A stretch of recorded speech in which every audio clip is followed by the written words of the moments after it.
Hi, I'm Ashley Blanton, and today we're going to be learning how to make glue-in extensions look longer. Now, if for some reason you only have your 14-inch extensions on hand at your house and you want to make 18 inches or 16-inch extensions, there are a few ways to do that without going out and buying longer hair. So if you have that problem, watch this video and we're going to show you how to do it today. Let's get started.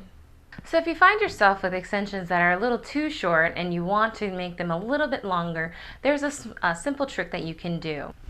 Instead of putting your extension way at the root, slide it down however far you want to. Say this one's 18 inches, we want to do 20 inches, we go 2 inches down. Hold the hair very taut, that's very important. Clamp down with the heat, roll, and you're finished. Generally, I don't like to go more than 2 or 4 inches because the lower you go, the more likely they are to come out and snag and you have to redo them quicker. But for a quick fix, this is perfect. And that's it. I'm Ashley, and remember to stay beautiful.